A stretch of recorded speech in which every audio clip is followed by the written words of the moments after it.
This incident is from the suffocating, decaying, mosquito-choked bayous of Plaquemines Parish, deep in the deep, untamed swamps of southern Louisiana. A place where the humidity feels like a physical weight, the Spanish moss hangs like funeral shrouds, and the laws of the outside world simply do not apply. The air in the Louisiana bayou doesn't just sit, it actively tries to drown you. It's a thick, boiling soup of humidity, rotting vegetation, and the constant, deafening hum of cicadas.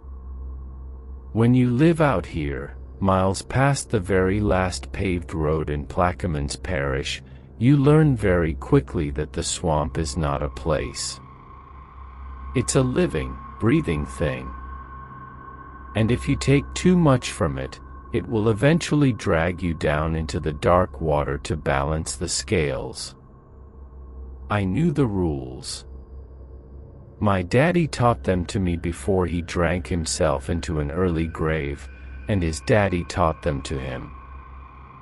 You only kill what you need to eat, and you always show respect to the apex predators. But respect doesn't pay a 6-month overdue mortgage. Respect doesn't stop the bank from chaining up your rusted single-wide trailer. So, when my older brother, Beau, told me a wealthy buyer from New Orleans was offering $10,000 for the pristine, undamaged pelt of a Louisiana Black Panther, an animal so rare it was legally considered a ghost, I didn't argue. I grabbed my rifle, loaded the airboat, and followed him into the deep, restricted heart of the Blackwood Slough. It was a mistake that cost me my soul. It was 2 a.m. on a blistering August night when we finally tracked the panther. Beau was driving the airboat, the massive fan deafening in the dark, cutting a path through the thick curtains of Spanish moss. Cleet, our third man, was riding up front, sweeping a high-powered halogen spotlight across the black, glassy water of the swamp. Suddenly, Cleet slammed his hand against the metal hull. "There!" Cleet yelled over the roar of the engine, his voice cracking with a mix of adrenaline and terror. "Bank right. Under the cypress root." Beau killed the engine. The sudden silence was immediate and suffocating. The airboat drifted slowly through the duckweed, the hull scraping against the submerged, rotting roots. The beam of Cleet's halogen light cut through the thick fog, illuminating the muddy bank. There it was. It was the most magnificent, terrifying creature I had ever seen. A massive, pure black Florida panther, crouching low in the mud, its muscles coiled like heavy steel springs. Its eyes reflected the harsh spotlight, glowing like twin burning embers in the dark. "Don't shoot it in the head," Beau hissed, raising his custom-scoped hunting rifle, resting the barrel on the edge of the boat. "The buyer wants the skull intact. I'm taking it through the heart." I gripped my own rifle, my palms sweating profusely, a sickening knot twisting in my stomach. "Beau, listen to me. Let's just trap it. If we blow a hole through the hide, the buyer might drop the price. Let's just..." "Shut up, Jace," Beau snapped, his eyes locked on the scope. "This is our ticket out of this rotting swamp." Beau pulled the trigger.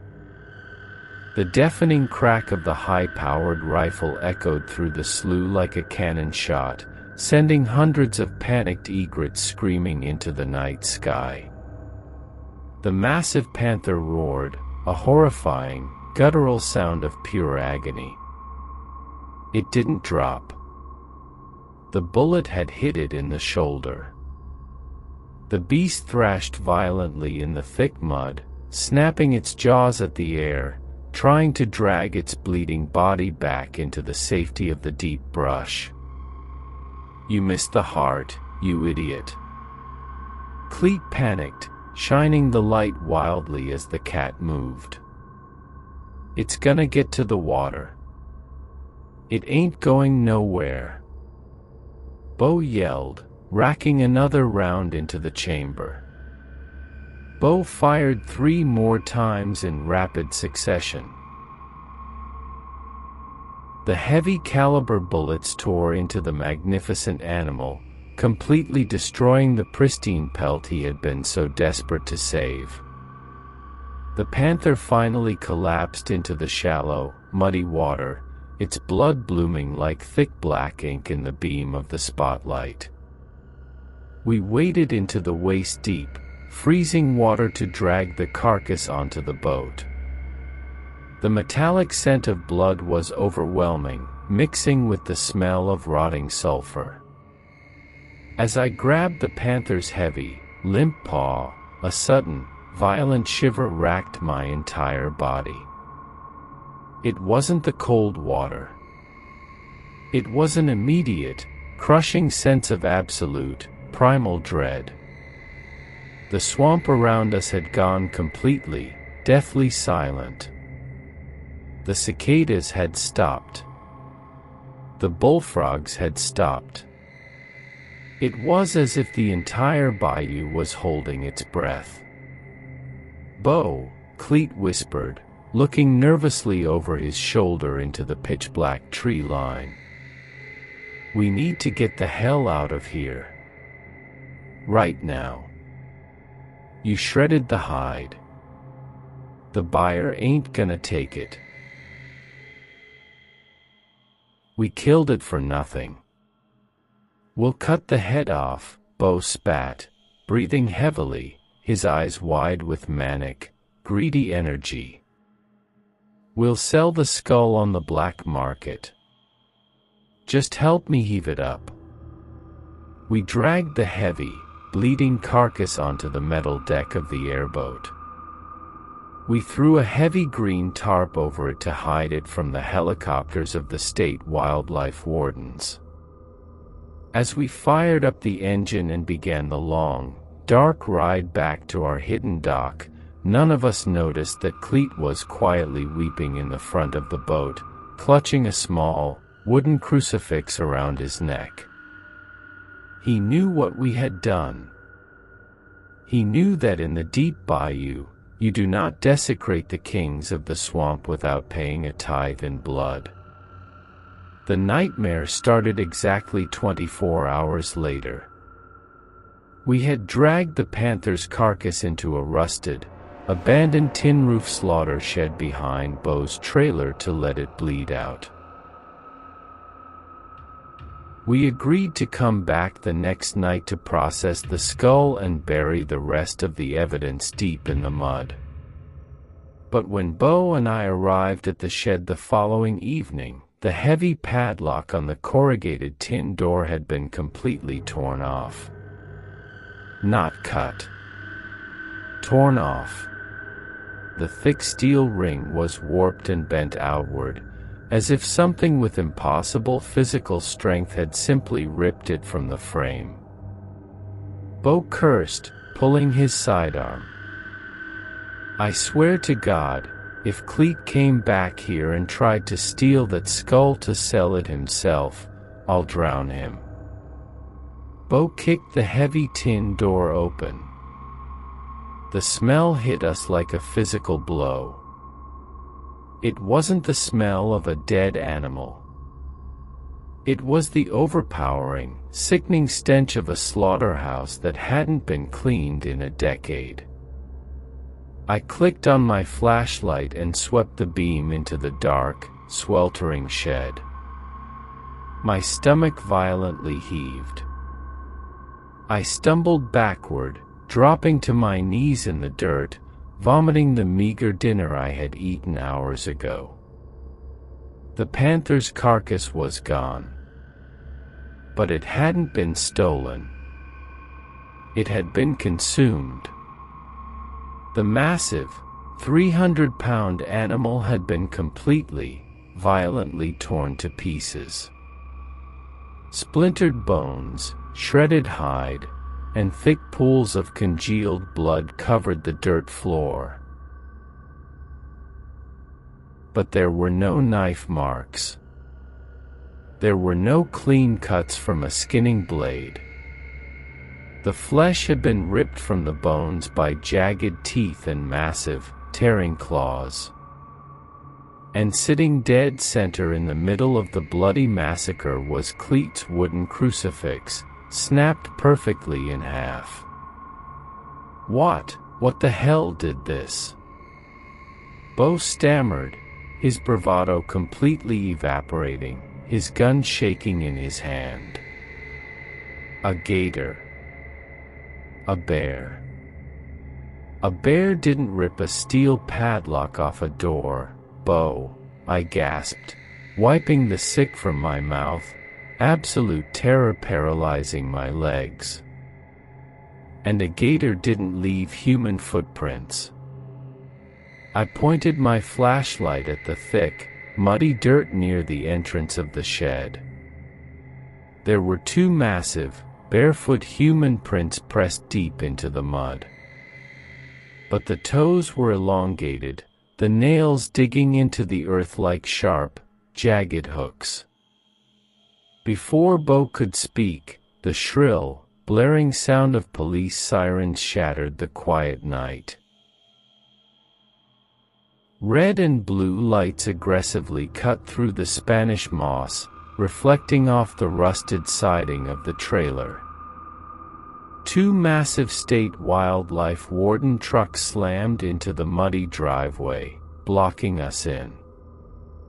Warden Hayes, a relentless, sharp-eyed man who had been hunting my brother's poaching ring for 3 years, stepped out of the lead truck, his hand resting casually on the butt of his holster. "Evening, boys," Hayes called out, shining a blinding maglite directly into our faces. "Got an anonymous tip that you boys were out in the Blackwood Slough last night. Said they heard high-powered rifle fire. You wouldn't happen to be hiding an endangered species in that shed, would you?" Bo panicked. He stepped in front of the open door, trying to block the bloody massacre behind him. "We don't know what you're talking about, Hayes.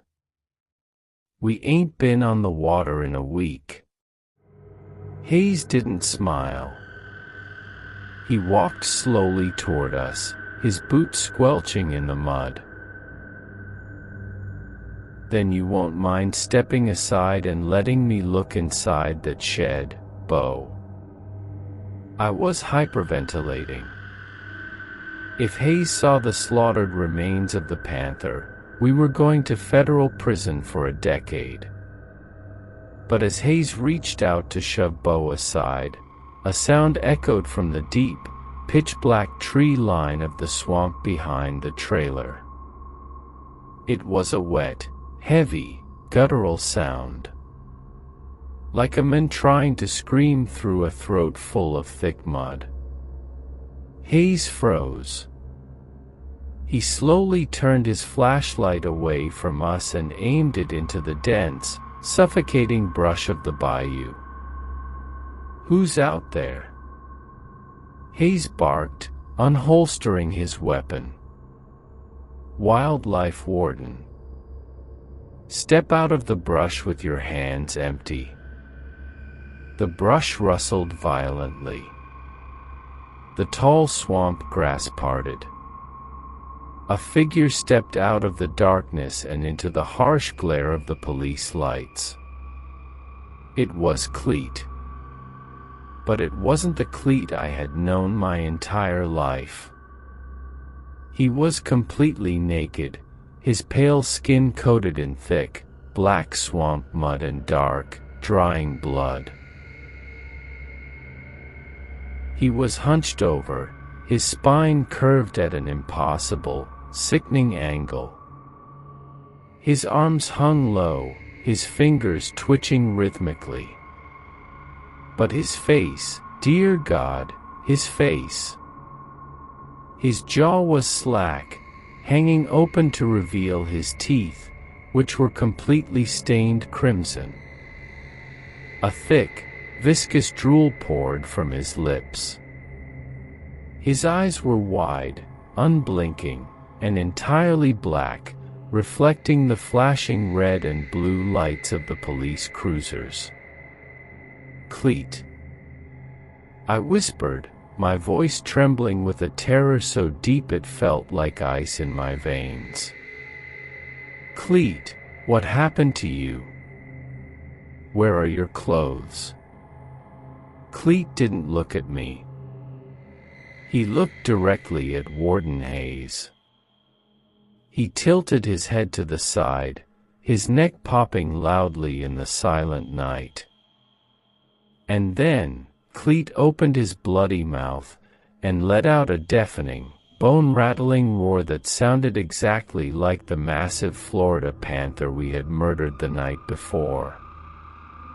Hayes raised his pistol. "Cleet, get down on the ground right now. I will shoot you." Cleet didn't drop. With terrifying, impossible speed, the man I had shared a boat with yesterday launched himself through the air.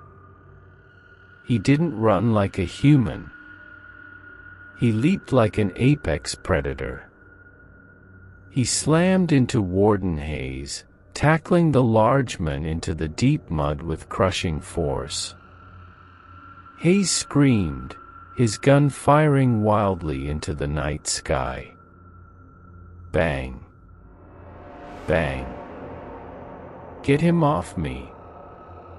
Hayes shrieked, thrashing violently.